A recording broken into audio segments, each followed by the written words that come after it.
Willkommen in Grosny, in der Hauptstadt Tschetscheniens, wo ich euch heute alle klassischen Gerichte und Köstlichkeiten der tschetschenischen Küche zeige und sogar ein bisschen mehr über die in Tschetschenien lebenden 1,5 Millionen Menschen und ihre Kultur berichte.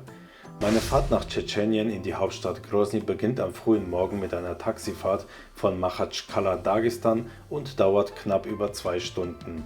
Das Dagestan Street Food Video verlinke ich dir unten in den Kommentaren und du kannst es dir gern später nach diesem Video anschauen. Sobald man tschetschenischen Boden betritt, sieht man überall diese 3 Personen. Ich stoppe das Bild.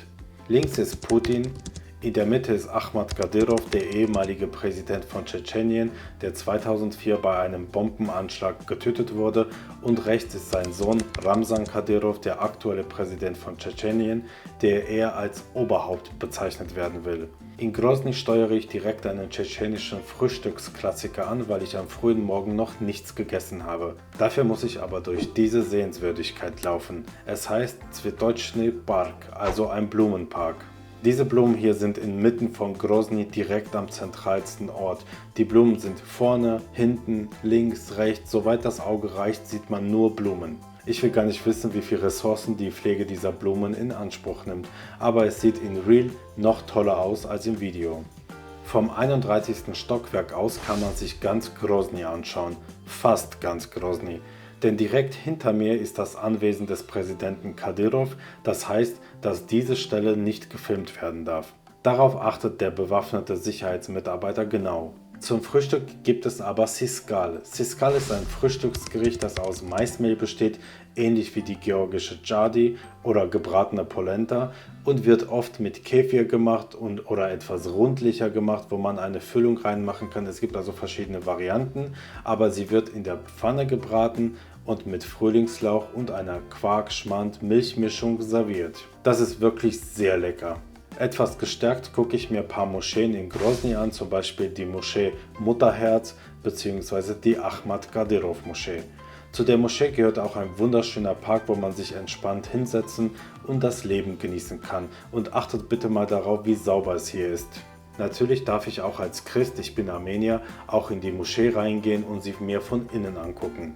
Und wer jetzt denkt, dass im hochkonservativen muslimischen Tschetschenien keine andere Religion erlaubt ist, kann ich nur diese Kirche zeigen, die 5 Minuten von der Moschee entfernt ist. Auch Christen können hier ganz normal leben. In einer zentralen Straße finde ich die nächsten kulinarischen Klassiker der tschetschenischen Küche. Das hier heißt Chepalgash und ist eine dünne Teigtasche mit einer Quarkfüllung und ein bisschen grünen Kräutern. Ich finde es toll, wie fein bzw. wie dünn der Teig ausgearbeitet wurde. Die nächste Teigtasche heißt Dalnash und hat eine Füllung aus Kutteln, Fett, Zwiebeln und ist mit Salz und Pfeffer gewürzt. Ich glaube, hier gibt es auch die Variante mit anderen Innereien, also nicht nur mit Kutteln. Danach fahre ich weiter zu einer Sehenswürdigkeit, bevor ich euch das Hauptgericht der tschetschenischen Küche zeige. Die Sehenswürdigkeit heißt übersetzt so viel wie Stufen in den Himmel oder Treppen ins Paradies. Hier läuft man die Treppe hoch und kann sich dann die ganze Stadt von oben anschauen. Für Familien gibt es diese Bereiche, hier kann man für 500 Rubel, also ungefähr 5 Euro, diesen Grill verwenden und eine schöne Zeit verbringen. In Grosny findet ihr auch diese Denkmäler als Andenken an die im Krieg gefallenen Soldaten. Hier wurden alle namentlich und unterteilt in die jeweiligen Bezirke, aus denen sie stammen, aufgelistet. Kommen wir zu diesem Hauptgericht Zhizhik Galnash. Zhizhik Galnash besteht aus Lammfleisch. Die dünnen, länglichen Teiglinge schmecken ein bisschen wie Spätzle, die anderen sind aus Maismehl hergestellt worden und das Ganze wird serviert mit einer Soße mit einem Dip aus geschmorten Zwiebeln, einer Knoblauchsoße und dem Fond, worin das Fleisch gekocht wurde. Das Fleisch und die Beilagen kann man in die Zwiebel bzw. die Knoblauchsoße reintunken und die Brühe kann man auch pur trinken. Dieses Galnash-Gericht gibt es in vielen Variationen, zum Beispiel mit Hähnchen, mit geräuchertem Fleisch, mit Lammfleisch, mit der dunklen Wurst, die ich euch im Dagestan Street Food Video gezeigt habe. Aber die leckerste und typischste Variante ist meiner Meinung nach Barsh Galnash. Bar heißt Nuss, weil es eine Nussform hat und wie eine Nuss aussieht. Tatsächlich handelt es sich aber hierbei um eine gefüllte Kuttel mit Innereien, Gewürzen, Reis, manche machen auch Kartoffeln rein und es wird dann zugenäht und gekocht. Das war wirklich ein Gericht nach meinem Geschmack.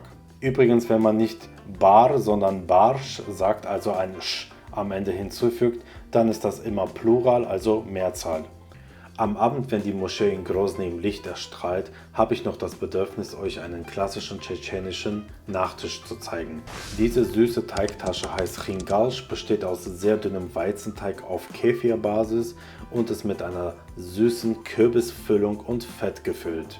Natürlich hat die tschetschenische Küche viele Torten aus russischem Ursprung oder ein Plov-Reisgericht oder gute Schaschlik- und Fischvarianten, aber ich wollte euch in diesem Video nur die reinen tschetschenischen Originalgerichte zeigen. Auf dem Weg zum Flughafen Richtung Deutschland erstrahlt Grosny im Licht und Schönheit.